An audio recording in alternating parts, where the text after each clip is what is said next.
Hello, welcome, and to you as well. Come on in, we've got room for you, and we want you to join us. Today what we're going to do is to visit about some things that are, I think, very, very personal to each one of you, and that is areas of your life that you might want to enhance or change.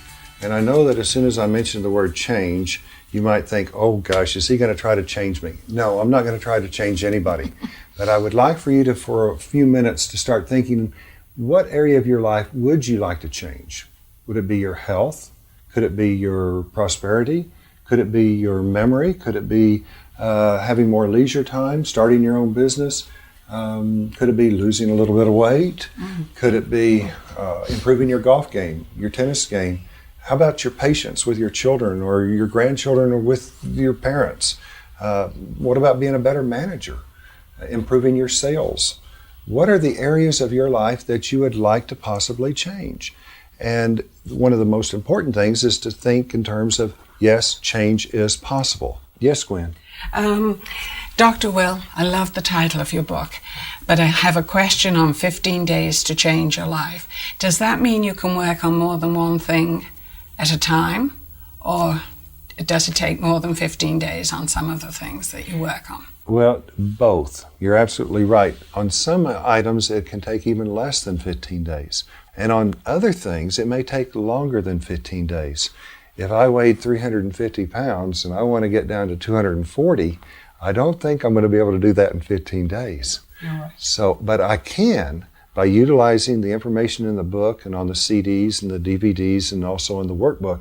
That information, if you will utilize it to the utmost, within 15 days, you're going to see progress. You're going to see progress on your long-term goals as well as things that can actually take place within 15 days. Thank you. Thank you. I appreciate that. Now, the goal of today is to really help you to understand what you've got with the Self-Talk Toolkit. And this is a very, very powerful set of tools that each of you have purchased and you've got, and you need to know how to utilize them to benefit from them to the maximum. The book is going to be something that I would like for you to read at your earliest convenience. And why don't we go ahead and even look at the table of contents and get familiar with what all's in here. If you'll notice that we have an introduction, and of course after that is a chapter on self-talk. And that's the name of the book, The Power of Self-Talk and the Power of Self-Talk Toolkit. And the self-talk, in my opinion, is so vital and so important to each of our lives, and especially if we decide we want to try to change. Now, let me share with you a little story about my nephew who's now in graduate school. He's practicing to be an attorney and going into law school. And when he was about 7 years old, he and his brother, I was there visiting with them, and they always would say, Uncle Jim, pick us up and touch our heads to the ceiling.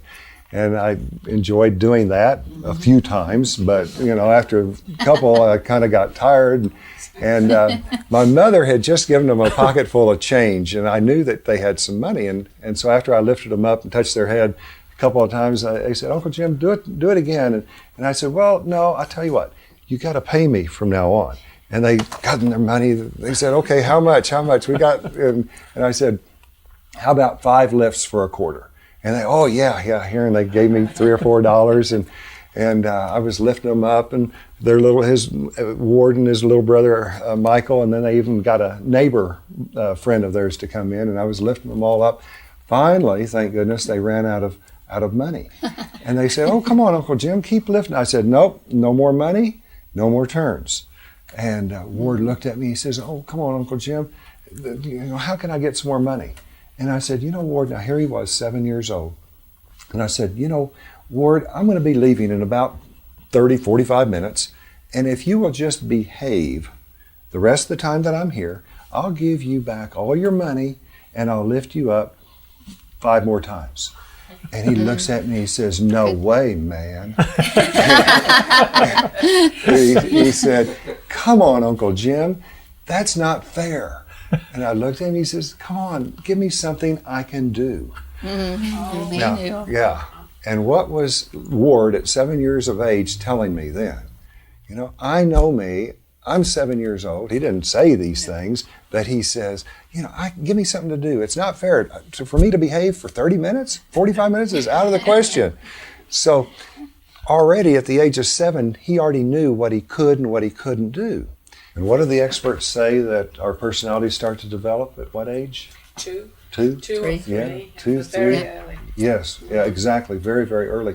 So, it kind of makes you wonder, have you ever seen a 2-year-old, 30-year-old, or a 7-year-old, 18-year-old? As a matter of fact, I won't go into that story, but I was telling that actually at a conference once, and my wife was sitting there next to me at the head table, and I was speaking, and I asked that question, and sure enough, the crowd really laughed. And I don't know why. Anyway, well, self-talk, how we're talking to ourselves, that's covered in chapter 1. And I really urge you, if you're a voracious reader, you like to read, then this is going to be fun. You'll have this thing read in a few hours, maybe a day or so. If you're a person that doesn't necessarily like to read, we've broken it up into chapters, of course, but into sections as well. And they're really short sections so that you can read maybe a page or 2 at a time and get something. Something else that's very valuable here is that it's indexed, of course, at the back. And you're going to be able to go specifically, for instance, visualization. If you wanted to learn a little bit more about visualization, you could find out by going to the index, and it'll be referred to you to those sections. Same thing with your comfort zones or levels of comfort, what areas that you feel comfortable in. Same thing with goal setting. With all the concepts that we're sharing with you, they can easily be found in the indexes. Our self-image. What is self-image? I used to think that, hey, I had a pretty good self-image. I used to work in a men's clothing store, and I thought, I dressed up, and you remember the old saying, you can dress them up, but you can't take them out. So, we can look good, but still, what I found out was that it's not just a self-image that you and I have, but literally hundreds of self-images. We've got self-images, and I'm going to equate a self-image with your belief about yourself. So we've got a self-image or a belief about ourselves in literally everything that we do. I could say, well, what kind of a golfer are you? And you go, with your self-talk, right up there, you start to say, well, I'm a pretty good golfer, or gosh, don't give me any clubs. I'd knock out a window at a house down the fairway. We could say, well, what kind of temperament do you have? And, what kind of a salesperson are you? What kind of a manager? What kind of a spouse are you? What kind of relationships do you have? So everything that we do in life, we've got a self-image, a belief, an attitude, an opinion about that. And it's very important for us to start to develop an awareness of where we got those beliefs and those attitudes and those opinions. Some of them are really valued. They're not only valuable, but they're very valid as well. But there's some of them that aren't very valid. And we're carrying around some of the beliefs and the attitudes that God only knows where we picked them up. And it could be ever since we were 2, 3, 4, 5, 6, 7, 8 years of age. And then with our self-talk, what have we been doing? We've been reinforcing a lot of those beliefs and those attitudes and those opinions. I'll share a story about myself, and when I tell this story to people, I always see a few heads nodding, and I think a lot of people can relate to this. When I was growing up, on Sunday nights, I always was depressed. And, Fridays were great. Fridays were fantastic, and Saturdays were good too. Sundays were okay, but then all of a sudden in the evening, Jimmy, come on in, start doing your homework, school. Oh my goodness, and what was my self-talk? Here comes another Sunday night. I know me, I know the way I've always been, therefore I know what's going to happen tonight. I'm going to be depressed like all the other Sundays. Erin? I was wondering how self-talk could help me to deal with people putting negative things on me, like telling me negative things about myself. Like, how do I handle people telling me outwardly negative things about myself? Okay, great question. Very good question. I'm afraid that it's probably happens to too many of us, to too many people. First of all, I want you to realize that you're a very valuable human being. and that you don't deserve people putting you down. And you can't afford that. You're not going to put anybody down, and you won't allow anybody to put you down either. So you might want to change some friends if they're not willing to support you. We don't have to say, oh, you're the greatest all the time, and oh, yes, you're the greatest, and oh, thank you for telling me I'm the greatest. But we need people to support us. And if you don't have people that are willing to support you, and if they're only putting you down, unfortunately, they're pretty insecure. And the only way for them to feel good about themselves is to put you down. Yeah, that's probably true. Thank you. You're welcome. Thank you. Now, what's so wonderful about the power of self-talk is that as you start to become aware of your self-talk and beliefs and attitudes that you have reinforced, knowingly or unknowingly, then you can start to change very, very quickly beliefs and attitudes that can affect, in a positive way, your life once you become aware of them. Now, why was I depressed on Sunday nights? Well, gee whiz, I could have spent lots of time and money and energy going to see somebody to help me to figure that out, and they'd probably be valuable. However, check this out. The question that I had to ask myself, and that I want you to ask yourselves, is, well, do you want to be depressed on Sunday nights? All right, Jim, do you want to be depressed on Sunday nights? No, of course not, right? Kind of almost a stupid, silly question. If the answer is, well, yes, I do want to be depressed on Sunday nights, then okay, go ahead. Not too many people would want that. But the answer is, well, no, I don't want to be depressed on Sunday night.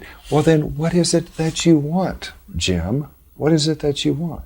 Now, see, I think analyzing myself, I started to realize that the reason that I was depressed on Sunday nights was that back in the second grade, I was going to have to start preparing for school the next day, and I, would get up and on Monday mornings, and I was scared at that time of one of my teachers, a music teacher of all people, but he was kind of big and he kind of growled at us and he intimidated me. And then I already, again with my own self-talk, started to evaluate myself as a student. Mm-hmm. And I started to realize that, and I didn't know it, but I was starting to say, I'm not very smart. Right. I'm not very good at reading, I'm not very bright at math. And my own self-talk started to develop self-images about me as a student. Now, whenever I get to travel and I go over, and especially in Louisiana, I love the folks in Louisiana, but we were over there not too long ago and speaking to a food company, and I asked the group, there were probably 50 or 60 people there, and I said, how many of you all believe in voodoo? And guess how many raised their hand? Yeah. And I thought, oh, I better do a good job today or else I'm in a world of trouble. And I said, why does voodoo work? Why does voodoo work? And, they kind of looked at me, and finally, what did they say? Because we believe in it. Yeah, exactly. Because we believe in it. Mm-hmm. Isn't that something? Now, if you believe in, all right, certain beliefs or attitudes or voodoos. Now, what was my belief on Sunday nights? My belief was, and the crazy part was that I was even out of school, even out of graduate school, and I was still dragging with me the voodoo, the belief, the attitude, the garbage. And that's what I really want you all to start to think about is what beliefs and what attitudes have you picked up, and which ones are helping you, which ones are helpful to you, and which ones have been harming you. And for goodness sake, when are we going to let go of them? And it really doesn't have anything to do with age. I don't think it has anything to do with age, because here Ward was 7 years old, and he already started to know what he could and what he couldn't do. And the same thing with any age person. And finally, thank goodness, I came across these concepts, and that's why it's so important for me to, and I want to share these with other people, because you think about, I don't know if any of y'all have ever been depressed, but it's not a really fun feeling, is it? So if we can get rid of something like that, and as quickly as, and you ask yourself, well, how fast do you want this change to take place? Do you want it to take place in a week? Do you want it to take place in a month, in a year? I was having dinner with some friends, and they were talking, we were visiting, they said, now what is this self-talk stuff that you've been mentioning? And I told them that example. And when I mentioned it to them, it was a husband and wife sitting there. And as soon as I told them in unison, they both said, "Oh, we're always depressed on Sunday nights." and this happened to be, it happened to be on a Saturday evening that we were having dinner with these people. And it so happened that it was July the 3rd. The 4th of July was Sunday. And Monday, of course, was the 5th. That following Wednesday, they called me up and they were laughing and jubilant and they reported to me, they said, that stuff works. and I said, really? And they said, well, we were there on Saturday night, but really Sunday night, with it being a holiday, that wasn't a real Sunday night. So their Sunday night became their Monday night, and they said, it really works. And that's what's so exciting is that I've had the opportunity to have people send me cards, letters, emails, and that's my paycheck. That's what's so valuable to me. And they've reported to me, and they've come up to me after 30 minutes, after an hour, after a very short period of time, telling me the beliefs and the attitudes that they have picked up or that they have had in life over the years, and they've said that they don't have to buy into it anymore. Let me just share with you, and I want to tell you this because I really want to be able to touch a lot of people's lives, and I want to be able to help you. And it may not be something that you can relate to, but I want you to be able to think about what beliefs and attitudes that you have that may be hurting you. And I'll give you a couple examples. Years ago, a young lady came up to me after a 30, 40-minute presentation, and she said, Dr. Will, I was going to kill myself today. Now, that's pretty serious, isn't it? And she said, what you've just taught me in a short period of time is that I don't have to do that. Now, I said, well, thank goodness that, And she said, yes. She said that her father had killed himself, and that for years, she said that she had been walking around with this dark cloud, with this black cloud, and what was her self-talk? Thinking, gee, my father killed himself. Is it hereditary? Is it genetic? Am I doomed to do the same thing? And she said, what you just taught me is that I don't have to believe that anymore. And that's so important and so valuable. If we can help just one more person, if we can just help people to realize that they don't have to be the victims of their self-talk, that they can actually manage it, control it, first of all, know that it's okay to talk to yourself. I used to work at a state hospital in Norman, Oklahoma, and we used to kid each other. We said it's okay to talk to yourself, but if you start to answer, that's when you're supposed to turn in the keys and get on the other side. You're in trouble now. So we all talk to ourselves. We constantly talk to ourselves, and at an incredible rate of speed. Yes, you have a question? I do. On aging and memory, do you think that self-talk can really help with that? It seems to be such a chronic problem now with so many people aging, that I think it would be wonderful if your book could help. Well, thank you, Gwen. And it's a great question. And I know that there's a lot of people out there that are hurting. And especially on the aging, I think we can directly address that one. I love the saying, if you didn't know how old you were, how old would you be? Think about it for a moment. And unfortunately, remember those voodoos that we had talked about earlier? Some people have a tendency, unbeknownst, to lay some of that belief onto people, and they start to say things like, well, you know how you are, you're 50 now, you're 60 now, you're 70 now, and unfortunately, we got to be very, very careful. So I want you to start thinking, hey, wait a second, do you really feel like you're 70 or 50 or 40? What is the age that you really feel? And then as far as your memory, same thing. Think about it. How many times have we said, gee whiz, I am really losing it. I've lost my memory. I can't even find out where my keys are. We got to stop that. And if we were 20, 30 years younger, it wouldn't be any big issue. But, you and I have had a lot of life's experiences. Our self-talk has been going on for many, many years, and we've accumulated a lot of data and a lot of information.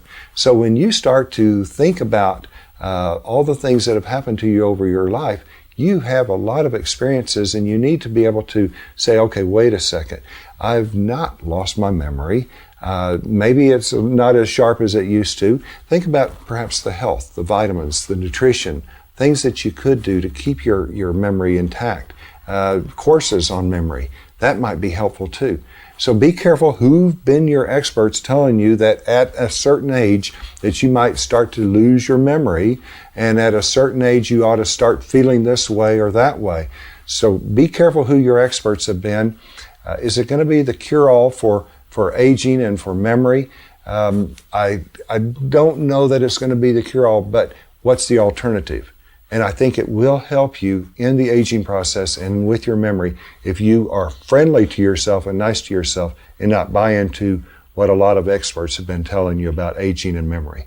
Great question. Thank you. I want to share with you another story about a time I was doing seminars on cruise ships, and Carlton Fisk, the famous baseball player, came up and told me after he heard me speak, he said, "You know, Jim," he said, "you just taught me that I don't have to believe something that was taught to me by my Little League coach many years ago." Now, he was already had won a World Series, and now he's a Hall of Famer. And I said, "Well, what was that, Carlton?" And he said, when he was a Little League player, his coach told him that if he got into a batting slump, to go ahead and expect to be in that batting slump 14 to 16 at-bats. And he said, "What you just taught me is that I don't have to believe that anymore." So, you know, here he is, a Hall of Famer and a fantastic athlete, did well in spite of that, and the Little League coach didn't mean any harm, but it was just a belief or an attitude that he was trying to help him, trying to coach him, and trying to tell him, here's how the world's going to be, so get ready for it. So we've got to be very, very careful who we've allowed to tell us things, and then start to examine. I had a professor that said, use skeptical spectacles. Put those skeptical spectacles on there and start to really say, okay, my goodness, who's taught me about life, about how hard life should be if I'm going to start a new job or a new business, or how hard it is to find a new job, or how hard it is to change my temperament. Whatever it is that we're wanting to change, look and see what beliefs and attitudes that you and I have been reinforcing with our own self-talk for so long. Now on page 13, I'd like for you to experience something here. It's a sentence that I put together several years ago. And if you'll flip over there, you'll see the section that says we all have scotomas. And I'm going to share with you what a scotoma is. But if you'll see the bold printed sentence in your book, and if you'll read that, and it should say something to the effect of self-image psychology is the study of the many attitudes, beliefs, and opinions of which we are unfortunately unaware of, sometimes right. Now, I would like for each of you to go ahead and turn to that page and to read that sentence, and first of all, count how many times you see the letter A. Count how many times you see the letter A.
Well, welcome back.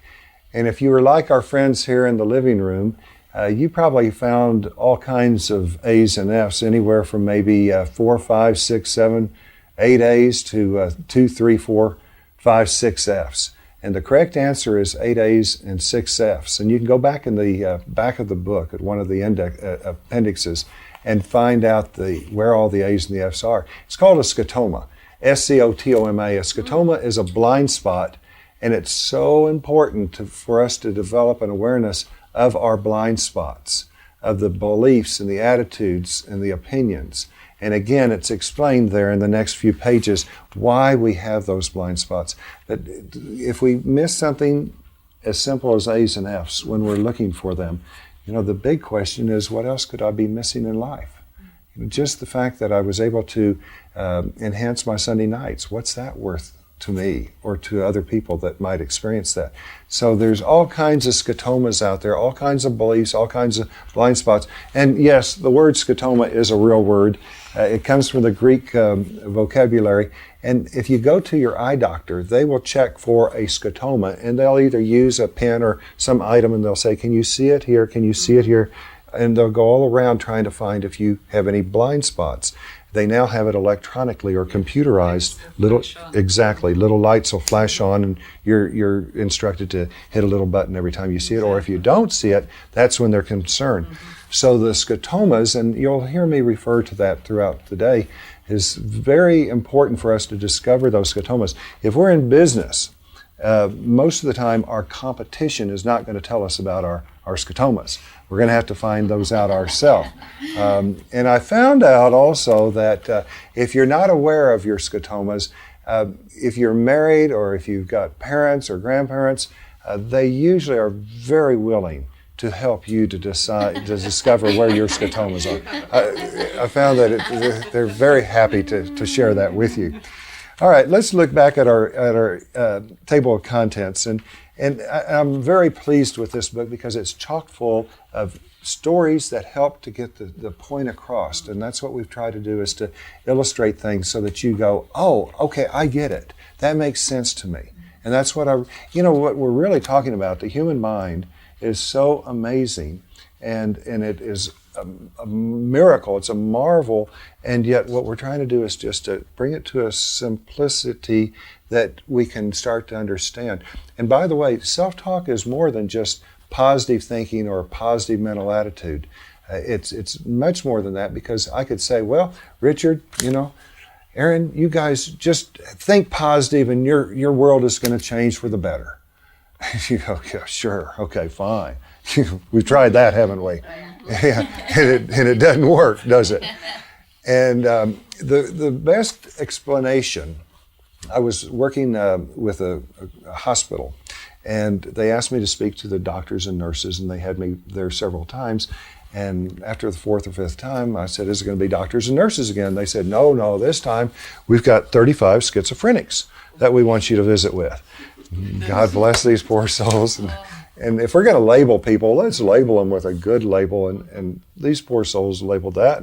And I said, okay, fine, we'll go in there. And I visited with these beautiful people, and I told them about self-talk and how fast and unfortunately how negative it can be, and compared it to our verbalization. And finally a person raised their hand. They said, Doc, they said, are you talking about those little voices I've been hearing inside of my head? And I said, that's really what I'm talking about. That's really what we're talking about, is that all of us are talking to ourselves all the time. And I've been out sharing this information. I've challenged people. I say, if you think you can really stop talking to yourself, if you really think that you can eliminate that conversation with yourself, let me know. Because I don't think that we can really stop talking to ourselves, but the good news is that we can start to be aware of it, we can start to manage it, we can start to control it, and we can start to change it. And by changing it, then all of a sudden our world starts to change. Mm-hmm. Exactly. Now, when we start to change, guess what happens? I want to show you all a picture. And this was in a gentleman's office. And I was visiting with him a few days ago. And if you can see, here he is at the top of this mountain. It's a flat mountain, and it's a straight 1,200-foot drop-off. And right below here is the blue water. And this gentleman is standing at the edge of this, 1,200 feet above the water. And he told me that his brother's taking the picture from another angle. And he said that he's actually got his toes hanging off the edge of this. Yeah, Richard, I wish everybody could see your reaction there. If you could see my hands right now, they're perspiring just from telling you about this story. He's got his toes hanging off the edge of this mountain, and then he went on. It's scary, isn't it, for most of us? for most of us, well, that was very comfortable for him. And then he told me that he went on and he turned around and he put his heels off the back edge of it. Any volunteer? Aaron, would you like to try that? No. Now, let's think about this for a second. If we were to ask you to just stand up and just, if we had a line right here, and just to put your toes across the line, there wouldn't be any problem with it. Everybody feel comfortable, fine doing it. And I bet you, even if we were to have you stand up on this table and kind of put your toes off the edge of the table, no real problem would there be. Okay? Now, Fran, you're starting, and now then we're starting to take it up. Now then we're up to 5 feet, maybe 10, 15, 20 feet. When do you say no more? Okay, 100 feet? That's 10 stories. No, thank you. No, thank you. I think you could get me up here and that's about it. And beyond that, I'm out of my zone of comfort, my comfort zone. All right? And we talk about that in the chapter on comfort zones. To embellish on this story a little bit, this gentleman went on to tell me that a Frenchman who has a propensity for balancing in unusual places took the same stance, but instead of standing there on the edge like this gentleman's doing, he actually had 2 chairs. He put one chair at the edge of the cliff, and he balanced the second chair on top of the first chair and sat on the second chair. Yeah. And then he even tilted back on the 2 legs of the second chair. Yeah. Again, my hands are perspiring just from thinking about that. Yes. Now, see, this is, I think, a really good example of our comfort zones. We're all very comfortable sitting here, but perhaps we may be uncomfortable being in an airplane.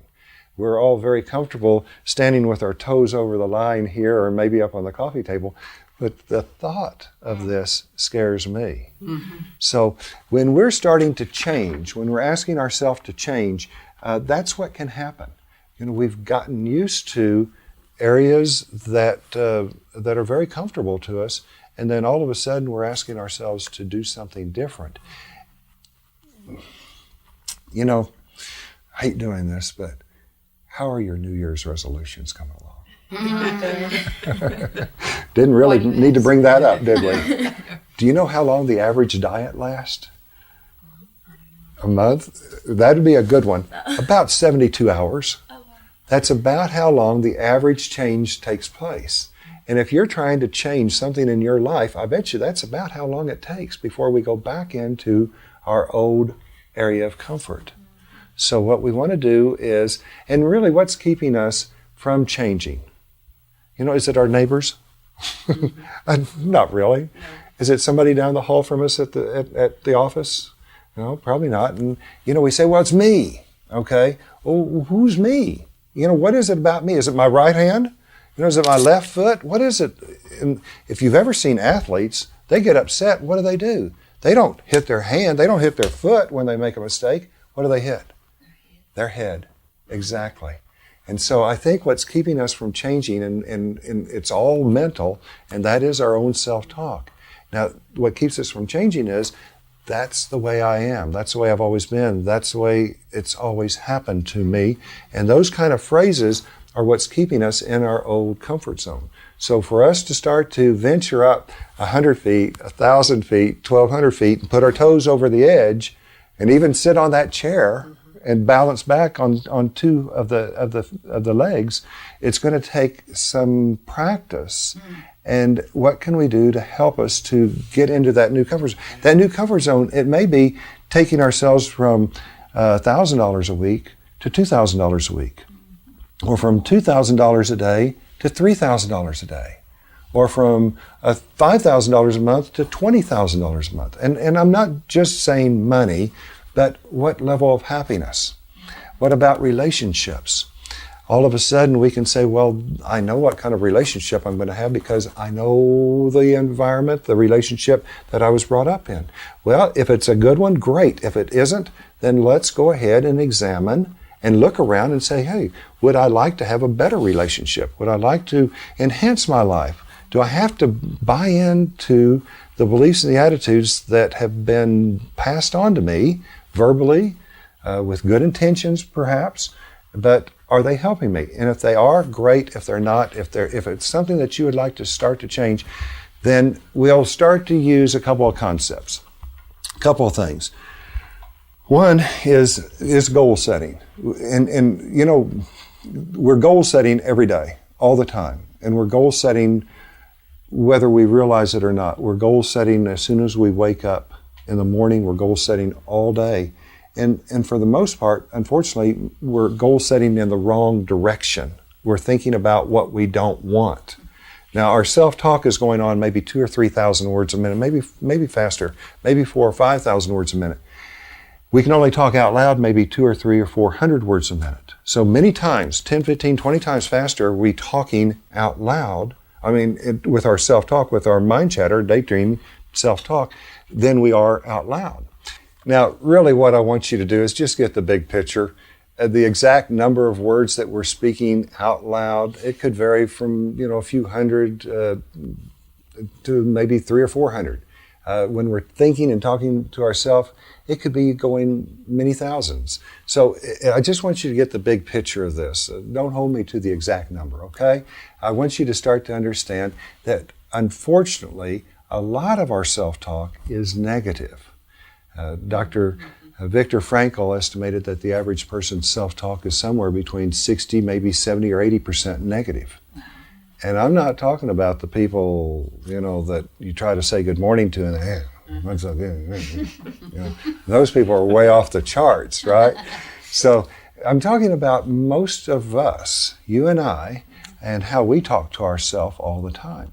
Now, if 60, 70, 80% of our thoughts are negative, what I mean by that is unfortunately thinking about what we don't want in our life.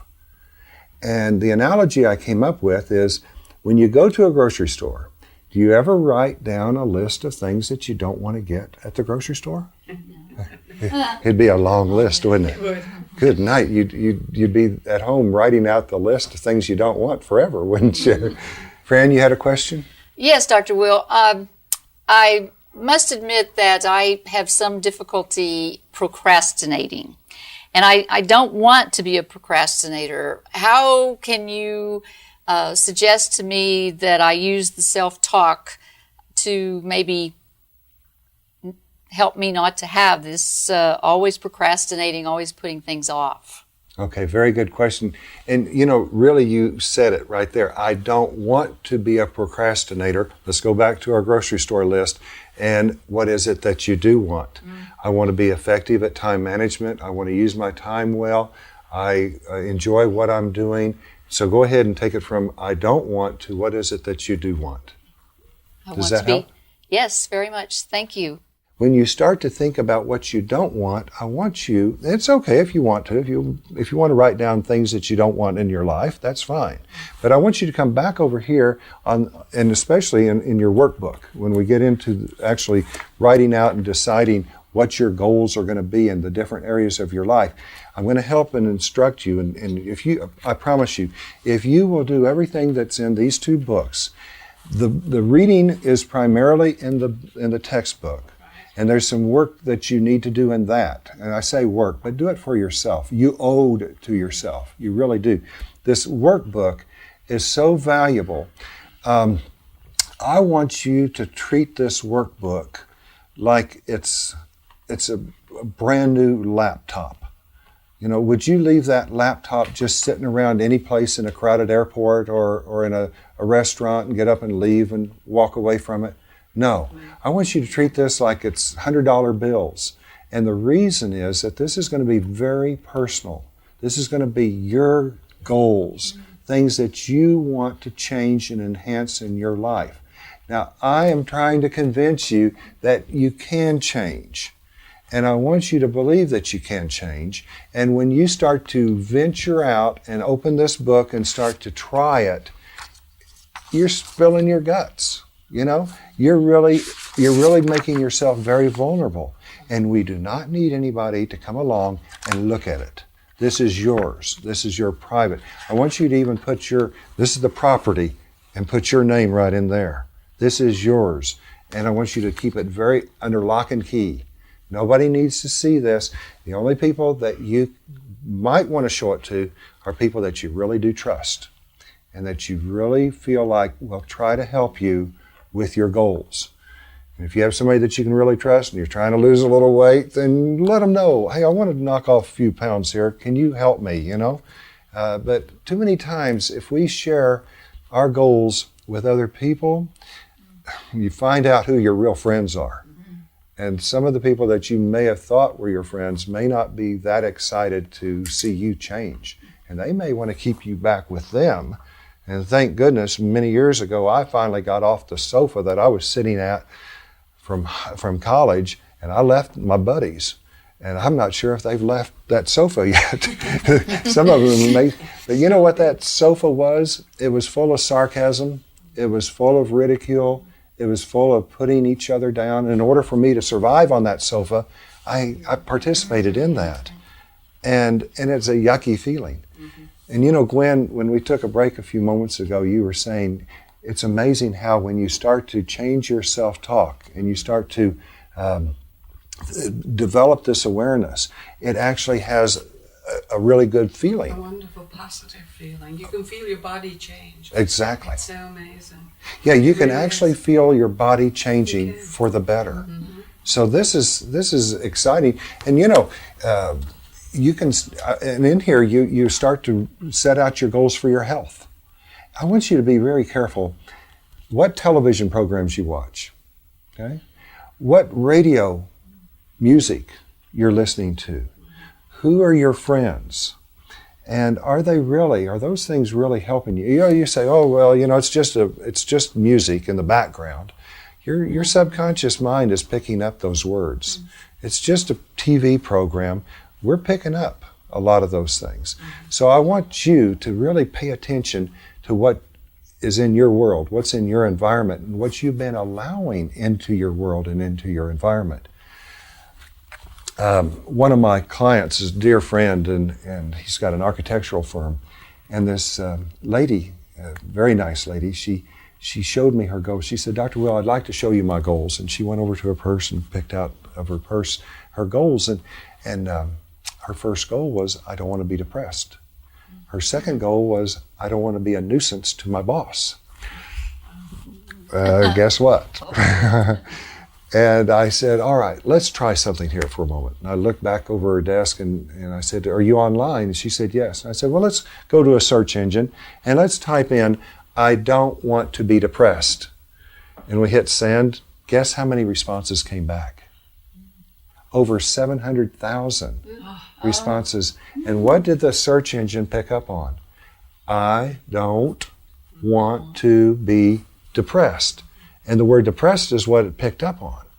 Now I said, okay, what's the opposite of I don't want to be, well, I want to be happy. I said, let's try typing that in. We hit send, and guess how many responses came back? Over 10 million. That's good. Over 10 million. And I looked at her, I said, you've got friends either place. Where do you want to be? Who do you want to hang out with? And see, what happens is, unfortunately, we will use our search engine and we will ask it the wrong questions, and we're sending it out on the wrong missions. And we'll say things like, well, why am I so stupid? You know, why am I so fat? Why am I so... And we ask the wrong question. And guess what our search engine does? It runs out there and comes back and says, well, because, and gives you the reinforcement. And see, it's a vicious cycle. We're not stopping that vicious cycle. We're just perpetuating it. So what we want to do is start asking the right questions. Start asking, okay, now you got to be careful with this one. Because if you go around saying, why am I so handsome? Why am I so great? Why am I so physically fit? You're going to make people go, I don't want to be around you. So we've got to be very careful. But I want you quietly to ask yourself those kinds of questions. And again, with your workbook, start to goal set in the different areas. And in this, we have you start to think about what areas that you would like to change, and venture into. And let me mention something to you that when I was finishing graduate school, I went around asking people that I admired and respected, what should I do? Now that I'm out of school, what should I do? And everybody had an opinion. They all told me what they thought I should do. And finally, Vern Eccles, a beautiful man that owned a restaurant in Oklahoma City, and he looked at me and he says, Jim, he says, what do you want to do? And did he throw me a curve. I was actually too embarrassed. I was out of my comfort zone. I was actually too embarrassed to tell him what I really did want. Because I thought, me? I don't deserve that. That's only reserved for special people. Now, what I want you to do is to start thinking, what is it that you really do want? What kind of health do you want? What kind of prosperity do you want? What kind of family do you want? What kind of children do you want? And I know you might be sitting there thinking, Jim, do you really think that's possible? I know it is. I know it is. And I want you to try that. And we're helping you to go right through this guidebook. And again, it's more than just positive thinking. It works fine, but we're deliberately and specifically realizing how our own thoughts, our own self-talk has been affecting me, has been affecting you, has been affecting all of us, and how we can deliberately start to change areas that we want. Can we do it in 15 days? I know we can. Like I mentioned, Carlton Fisk, right after 30 minutes, I had an instructor from Dale Carnegie come up, and she said, Dr. Will, and this was after our first break in a seminar, she said, you just helped me to solve a problem that I've been working on for years. Now, she never did tell me the problem. I didn't ask. She never told me the problem. She never told me the solution.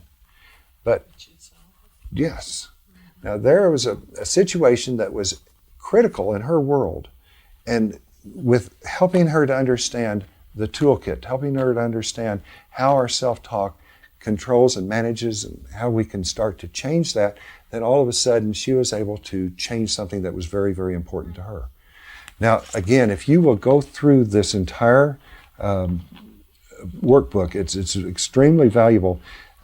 On page 43, the personal change assessment. And read the instructions, and this would be a very good time for you to go ahead and again turn off the television set or the video or the computer and look on page 43. After you've written down what it is that you want to change in 15 days on each of your life areas, and then assess your goals and ask yourself some of these questions. The first one, do I really want this change or enhancement to take place? Yes, no, maybe, or not sure. Now, there's nothing wrong with saying, well, I'm just not sure right now. There's nothing wrong with that at all. If you say, yes, I really do want to make that change, good. And if you say, no, I really don't want to make that change, that's fine too. Just be honest with yourself. Because we want to make this easy on you, and as long as you feel like you gotta change, guess what's going to happen? It ain't going to happen. So what we want to do is to figure out that, wait, I don't have to do that. I don't have to change. If somebody else is wanting me to change, hey, maybe eat a little humble pie and say, well, yeah, I think they're right. Maybe I could change in that area. Maybe I need to change or I want to change. But try to listen to what you're saying. And the goals that will take place quicker and easier are the ones that you decide you want to change. For years, people have said, Jim, can you help me to stop smoking? And I say, well, do you want to stop smoking? And guess what? Well, not really. Fine, keep smoking, And as soon as you decide you're ready to change, then you probably, as long as you've got the toolkit, as long as you start to understand that, hey, this is how I start to make changes take place. Now, I'm not going to go through all these, but is the goal or change your idea? Is it something that you've come up with, or is it something somebody else wants you to do? So go through on each of your goals and answer honestly these questions, these questions that will help you to decide, are you really ready to make this change in your life? And if you are, great. If you're not, then set it aside and come back to it when you're ready.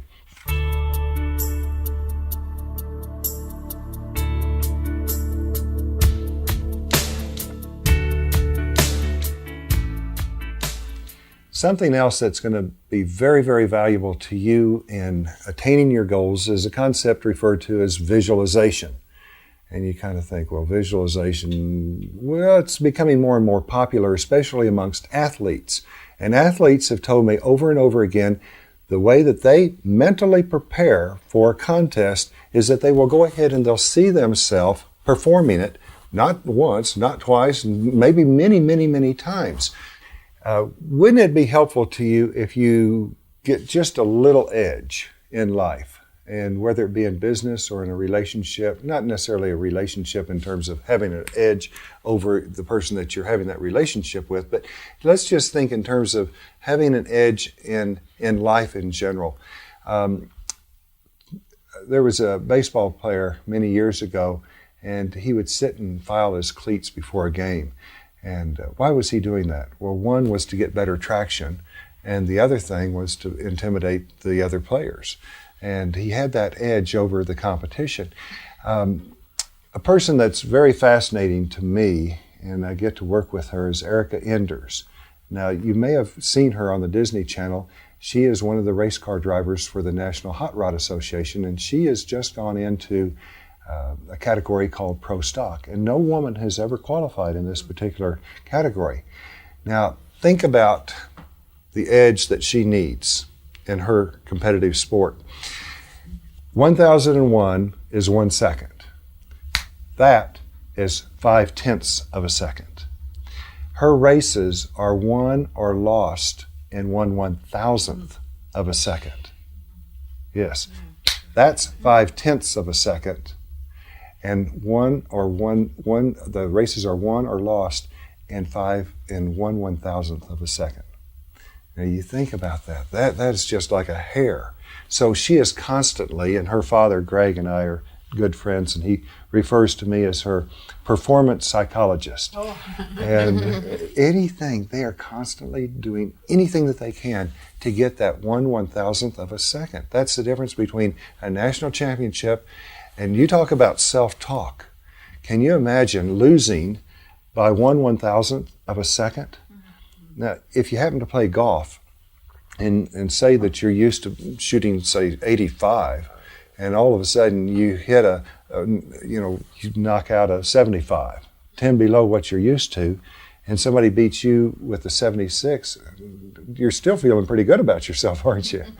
And you've got 18 rounds, 18 holes to make sure that you have a chance to winning. Here is, if you don't win and you lose by 1/1000th of a second, you go home and it's the end of the day. Pack up your trailer and head on back. So they're looking for that edge anytime that they can get it. Yes, Richard.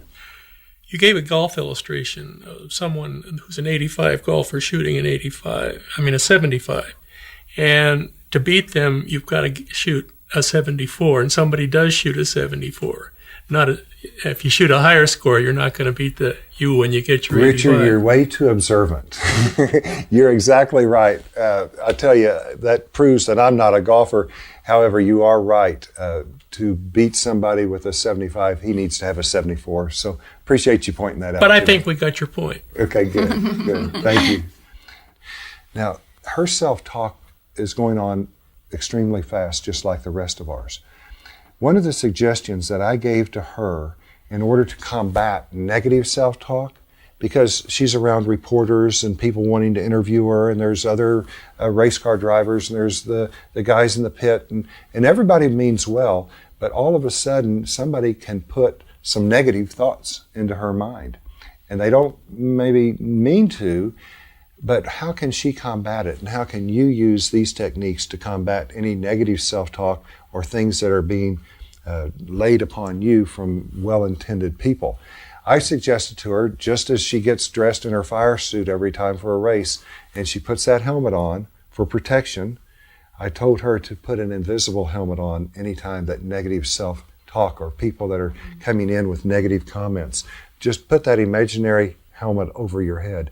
And you can try this as well. you can put your helmet on. If you've got people at the office that are bombarding you with negative thoughts and negative concepts and opinions and trying to be your good friend, trying to tell you how the market is out there, how many sales you should expect the first month that you're in the sales department, all those things. Go ahead and put your imaginary helmet over you.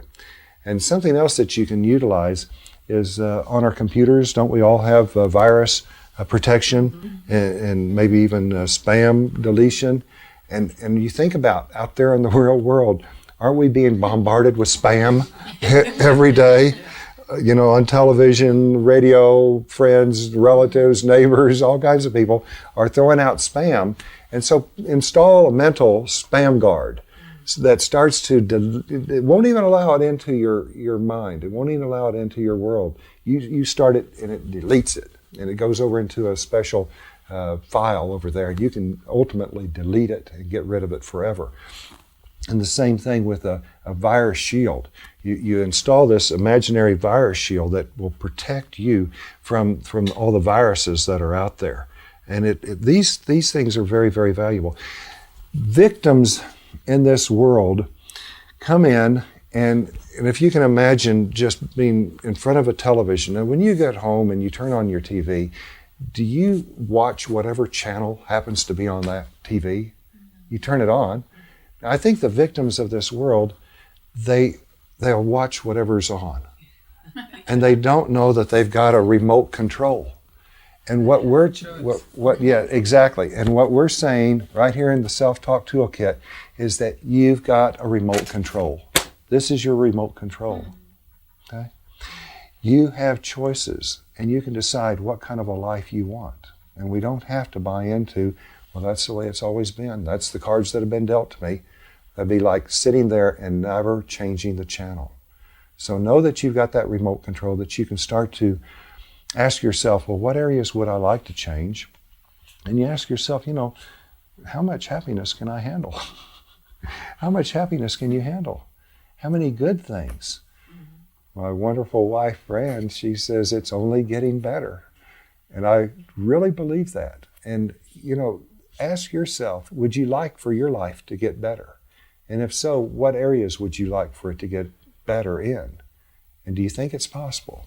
And if your self-talk starts to negate that, or if there's other people in your world that start to try to steal your dreams, be very, very careful. And I want you to stay with those folks, but there's some people that you might say, look, either you start to change and start to be more opportunistic and more positive, or else you're not going to drag me down. I can't afford you to drag me down and take me into your dempsey dumpster. If you want to live there, that's fine, but I've been there and it stinks, and I don't want to be there anymore. And I really do believe that there's more in life. A very good friend of mine, Craig McFarland, he is a remarkable person. Bob Costas and Howard Cosell, they both said that of all the athletes that they have ever met, that without a doubt, Craig McFarland is the finest athlete that they've ever seen or met. Now that's quite a statement from Howard Cosell and Bob Costas. And who is Craig McFarland? Well, Craig, besides being, and I'm honored that I can call him a dear friend, he is a wonderful human being, and he's performed so many athletic endeavors. He's been a wrestler. He's won 108 gold medals around the world. He's shot a 91 in golf. Not too bad for a blind guy.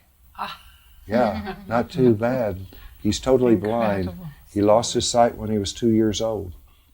And he's been clocked at 55 miles an hour downhill snow skiing. He has performed at the Gardens in Florida, the water ski jumps. And several years ago, I used to be on a program in Houston called Wake Up Houston. And they asked me to speak on visualization. And I said, sure, I'd be happy to. When I got back to my home that afternoon, the phone rang, and it was Craig McFarland. And we visited for a few minutes, and I said, Craig, can you be my guest on the next program? He said, sure. What are we going to talk about? And I said, visualization. Now, why would I want a blind person to talk about, oh, he's the best? Yeah, he is incredible. He is so talented. And I asked him, I said, how in the world do you do those water ski jumps? Now, he not only skis in the water, snow skis, and does all these other things, but he actually does the water ski jump. And he said, what happens is that his coach will be holding his arm, skiing beside him, and they come up to the ski jump, and the coach starts to count down. 5, 4, 3, 2, 1. And at that moment, he lets go of Craig's arm, and Craig knows that he's got exactly 2 seconds between the time that he lets go of his arm to the time that he hits that jump. And Craig's thoughts are what's so instrumental to his skis staying flat on the water. And he told me anytime in his self-talk in 2 seconds, he said anytime that his self-talk starts to think, I don't want my skis to go at an angle, all right, it's going to the grocery store with a list of things that you don't want. All right, fine. Then what is it that you want? Well, he says, I want my skis to stay flat and parallel to each other. And by being able to manage our thoughts, then it automatically controls our body language. Okay? So and I told Craig, I said, Craig, I truly believe that the reason that you've been so successful in life is, one, the good Lord, and a lot of good people, his wonderful parents. And I said, by you knowing how to control and manage your self-talk. And I really believe that that's what's happened in his world, is that he's been able to manage and control his self-talk. By controlling his self-talk, he's got 20/20 vision. He's really got 20/20 vision. As a matter of fact, the name of his book is Inner Vision. And of course, you can find out more about that on our website. And someday I hope that you all will get to meet him. He's a wonderful individual. So to summarize what we've been talking about, one, do you start to believe now that we can change? That change is possible? And we can change whether we're 7 years old or 27 or 47 or 77. It doesn't matter. And what's been keeping us from changing, I really do believe, and I think that you all are starting to realize too, that it's been our self-talk. It's been what we've been saying to ourselves. Not necessarily the words. We can say, oh, it's going to be a great day, but then what do the little voices say? And that's what we really want to help you and to help all of you to start to understand and to realize. We're not professing to think positive and have a positive mental attitude. And if it works, that's fine. Use it. But what we're really trying to help you to understand is, hey, when it's easy to say the words, but what's the little voices saying? And are they negating the words that are coming out? Here on the set, we took a break a little bit ago, and some of the guys were talking about, hey, I'm a good grip, and I'm a good gaffer, and those are fine. Those statements are very, very good.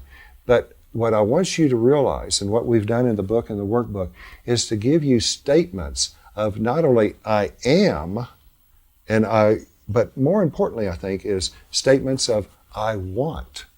Okay, I want to be a good grip. And that's a terminology for the movie industry. But what is it? I want to be a good parent. I want to be a good grandparent. I want to be a good manager. I want to be a good dancer. I want to be a good singer. I want to have patience. Because if we say, oh, I've lost my patience all these years and I'm going to try some of that stuff Jim Will's talking about, and we say, okay, I now have all the patience in the world. What are my little voices saying, first of all?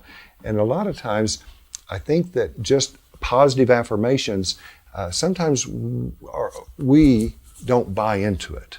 And that becomes frustrating. We say, well, that stuff just doesn't work. Well, let's try a different approach. Instead of saying, I have or I am, if that feels comfortable for you, go ahead and use that.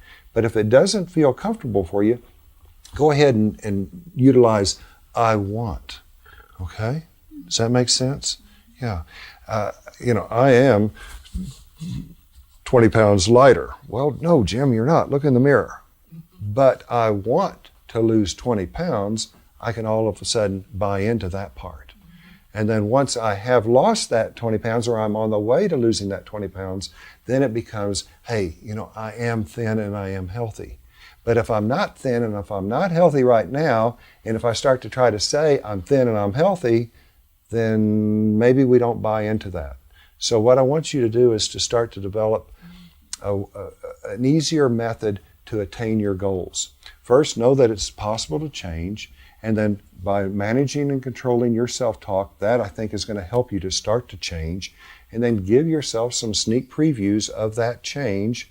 If change is asking us to get out there on that 1,200-foot cliff, and for most of us that gets a little nerve-wracking, and so take some baby steps. Go ahead and maybe start, instead of 1,200 feet, let's try it at 2 feet. Yeah. And once we feel comfortable there, then we can go on up to 4 or 6 or 10. Eventually, we can go on up to 1,200 feet and beyond. And we can even probably balance on the second chair. and it's very comfortable for that person, but it's not comfortable for us. So in order for us to do that, go ahead and practice some visualization. Practice the things that we teach you in the book on visualization. Give yourself some sneak previews. Just like if you're going to go to a movie and you've already been there and you've seen it before, then the tension's not there as much, perhaps. Maybe it's still a little bit, but you already know what's going to happen. Steve Owens was the, I believe, 1969 Heisman Trophy winner. And he told me once, he said, Jim, before every contest, every time that he ever played football, he said that he would see himself running over the defense. He'd see himself running around the defensive players. He had already played the game several times in his mind before the Saturday or Sunday contest. And that's giving yourself that sneak preview. So all the great athletes and all the people that are really successful in life, I even had a chef at a very nice restaurant, and he said, Jim, I can take a plate and I can already see what the food is going to look like before it's even on there. So he's visualizing. And again, everybody that's doing well, and you think about the things that you're doing good at, you're visualizing, but you're just visualizing in a way that it's helping you, and you're seeing it before it even takes place. Larry Bird was asked once, a person said, are you surprised when you hit 15 out of 20 free throws or 15 out of 20 3-point shots? And you know what his response was? He said, heck, I'm surprised if I don't get 20 out of 20. And that's why he was it still is a professional, but their expectations are to hit every one of their free throws or to hit every one of their 3-point shots. And what happens to us amateurs a lot of times is that we will choke by thinking about what we don't want. And as long as we know what we don't want, then unfortunately that happens. And unfortunately our self-talk starts to come back and say, see? So we want to stop that negative repetition and come back in as, what is it that I do want? Keep in mind your grocery store list. A gentleman a long time ago, his wife said, well, he was moping around on a Sunday afternoon. And she said, why don't you call Jim? And he said, I don't want to talk to him. She says, why is that? And he said, I already know what he'll say. And she said, what's that? And he said, well, he'll just say, what is it that you want? and that's really what I want you to start thinking. And as long as it's good for you and the people around you, your family, your employees, the people that are in your world, as long as it's good, then I say more power to you. Go for it. You can use these same concepts and hurt people and hurt yourself. And I'm not endorsing that. I would never do so. But if you'll take these same concepts and use it to where it's a win-win situation, it's good for you and it's good for the people around you, then think what can happen in your world, in your life, and the lives of the people around you.